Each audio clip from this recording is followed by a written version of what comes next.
Давайте поговорим на чистоту. Секс — это одна из самых обсуждаемых, но часто неправильно понимаемых тем. Мы окружены им в медиа, но редко говорим о том, как он на самом деле работает под капотом нашего организма. Многие представляют себе сексуальное желание как простой переключатель, который либо включен, либо выключен. Но реальность гораздо сложнее и интереснее. В этом видеоматериале мы отбросим стыд и стереотипы и посмотрим на секс с точки зрения физиологии, науки о том, как функционирует наше тело.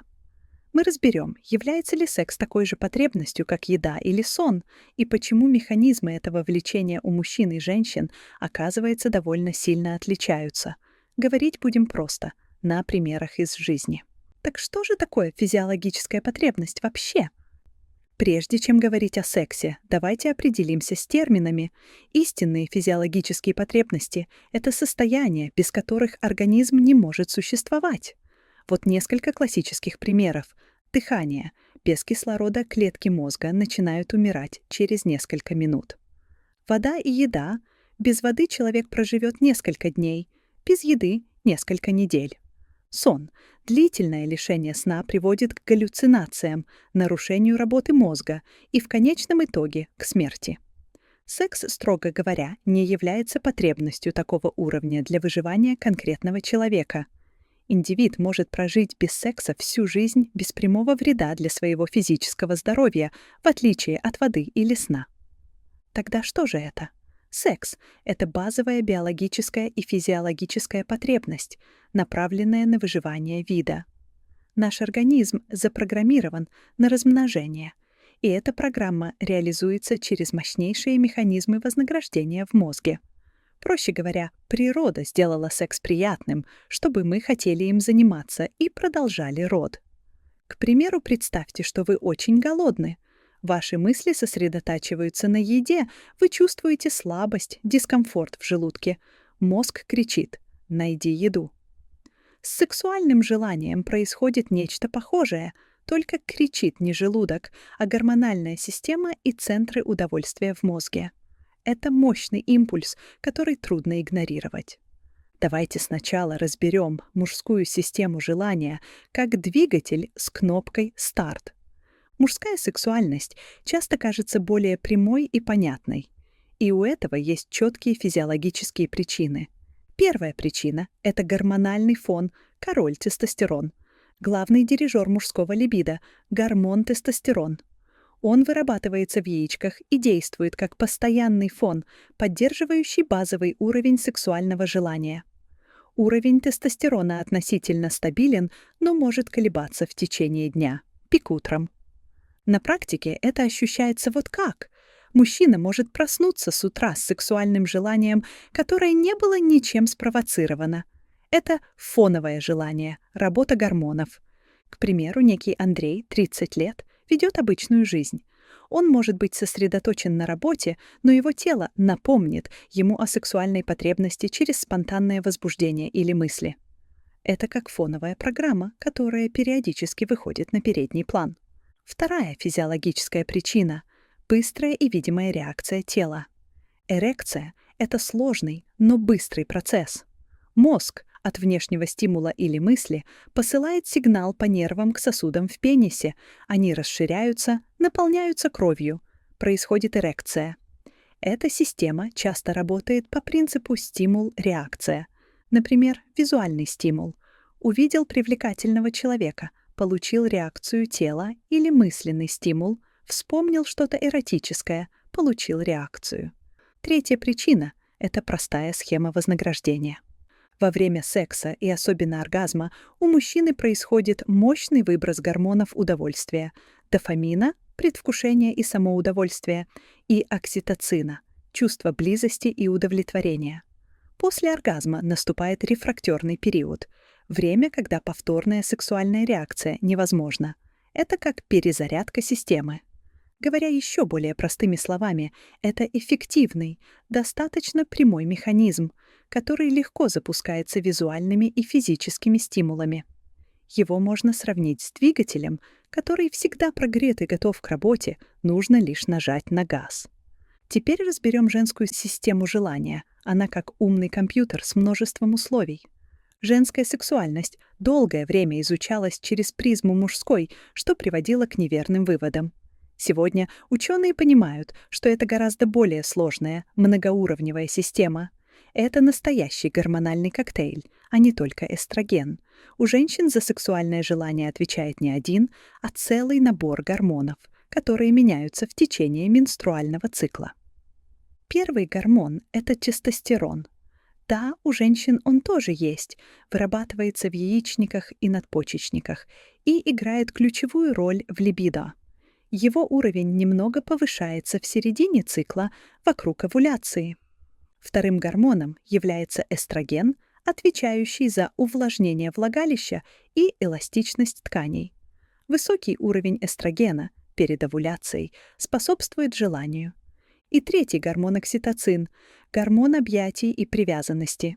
Его выброс во время секса и особенно оргазма создает чувство близости и доверия к партнеру. В жизни это выглядит следующим образом. Ольга, 30 лет. За неделю до овуляции она может заметить, что стала чаще думать о сексе, ей больше нравятся запахи партнера. Это работа гормонов. А за неделю до месячных, наоборот, желание может пропасть, и это снова гормоны. У многих женщин существует модель реактивного желания. Это желание не спонтанное, как часто бывает у мужчин, а реактивное.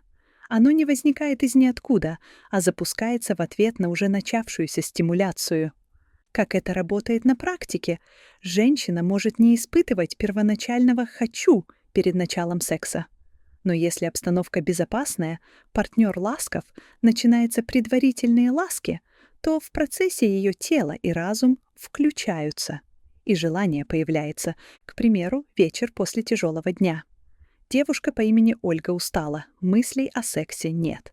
Ее партнер обнимает ее, целует, не требуя немедленного результата.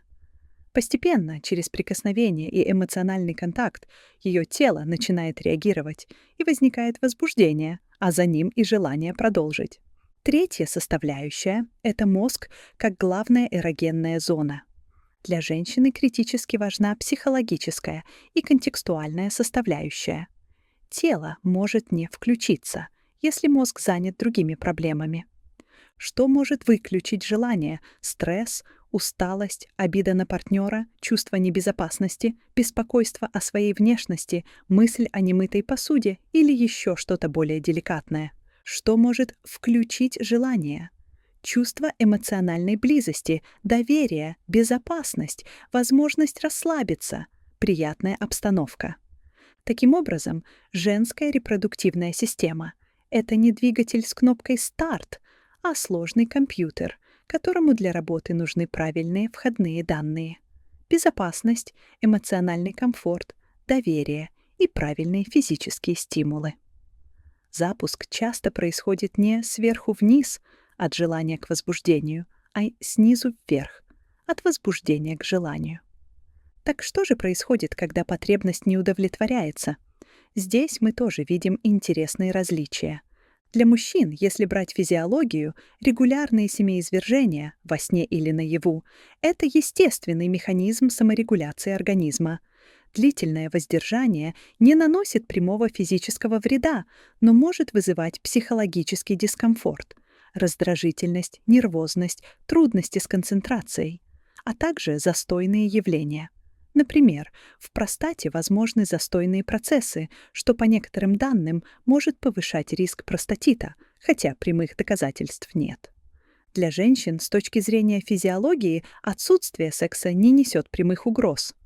Однако регулярная сексуальная активность с оргазмами имеет положительные эффекты. Тренировка тазовых мышц, что является профилактикой недержания мочи. Улучшение кровообращения в органах малого таза. Гормональная гармония. Оргазмы снимают стресс, улучшают сон благодаря выбросу окситоцина и эндорфинов. Для обоих полов самое большое влияние длительное отсутствие секса и интимности оказывает на психоэмоциональное состояние. Чувство одиночества и невостребованности, снижение самооценки, повышенный уровень стресса и тревожности, ведь секс является отличным природным антидепрессантом. Напряжение в паре, если один партнер чувствует себя отвергнутым. Каковы же выводы и как жить в гармонии со своей природой? Потребности разные, и это нормально. Мужская и женская сексуальность не лучше и не хуже, они просто разные. Понимание этого– ключ к решению 90% проблем в постели и в отношениях. Для мужчин важно понять, для вашей партнерши предварительные ласки часто начинаются не в спальне. Это помощь по дому, ласковое слово, объятие без требования секса, разговор по душам. Ее мозг должен получить сигнал «все спокойно, можно расслабиться». Ну а для женщин важно понять то, что спонтанное желание вашего партнера– это не просто хочет только одного, это работа его гормонов. Его не стоит за это винить, так же, как его не стоит винить за чувство голода. Секс– это не только про размножение. Для современного человека это мощный инструмент поддержания психологического здоровья, укрепления связи с партнером и снятия стресса. Главный секс-орган– это мозг. И для мужчин, и для женщин. Если в голове бардак, стресс и обиды, тело не сможет расслабиться и получить удовольствие, как бы ни старались партнеры.